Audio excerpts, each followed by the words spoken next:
Truth be told, coming out of prison after 10 years of incarcerated, I didn't have a clue on how to be a father.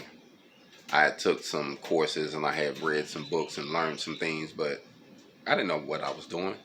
But I did the best I could actually do. But one thing I figured out, sometimes as you raise your kids, you get a chance to make things better with the grandbabies. I didn't understand that growing up, but I had a great grandfather my grandfather was great. And he was older when I came around. So he had a chance to learn from all his mistakes, a lot of things that he had did that he wanted to install in me. And he gave me some real good valuable information.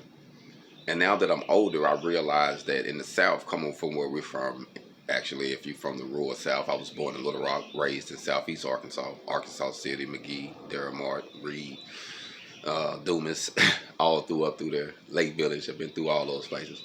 And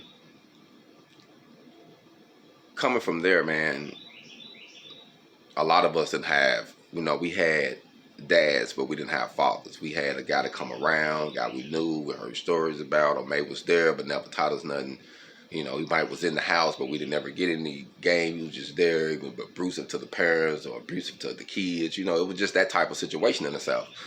And a lot of us seen and witnessed our parents, our mother go through some things. Like me personally, I witnessed my mother with 2 black eyes, and I remember her sitting me down saying, "Son, don't ever put your hands on no woman. You can't make nobody love you. You know what I mean? You can't beat nobody to do what you want them to do. That ain't how it works." And I used to wonder, why did the black man feel like they had to beat the woman to make the woman listen? But then I think about the way we was raised in the South, the way that slavery was. That's what they did to us. They beat us to make us listen. They whooped us to make us do what they wanted us to do. And the black man, from generations and generations, that's passed down. So when the woman didn't do what he wanted to do, he'll beat the woman, make her do what she wants. You're going to listen to me because we're going to break you, make you fear me, and then you will listen to me.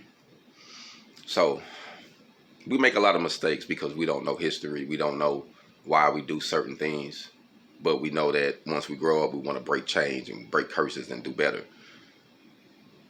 So I didn't know how to be a great father, but I've been learning. And my goal is to be even better grandfather like my grandfather was. And to be even a better mentor to help other people. And I'm okay with that. I'm okay with not being the greatest parent that I wanted to be, but being a great mentor, being a great leader. Sometimes you have flaws. Some things you have to embrace, I still have my babies. I don't have a relationship with one of my son like I would like to. My daughter, it's like this. My older daughter, we talk, but, my relationships ain't like I would like them to be. You know what I mean? Just as a man, personally. But I'm still working on them. I'm still working on me, and I'm still learning. So it's never too late to learn. It's never too late to embrace who you are and be realistic with yourself. And it's okay to still have flaws and still be great and still be able to do great things and help people and still be able to help people help themselves, even though you had flaws. Because a lot of times people can learn from your mistakes if you're being willing to open and be honest about your flaws and just say, "Hey man, I messed up on this route. I did this wrong. Maybe you can learn from this mistake. I took the wrong path." You see what I'm saying? But that's okay though. I think that's how we learn. That's how we teach one another. So all I want to say is, just because you might not start off being great at something, just because you might have some hindrances and some things might just didn't go the way that you wanted them to go, don't mean that you can't help nobody else, and don't mean that you can't change that situation as long as you're still alive and breathing. Hold on.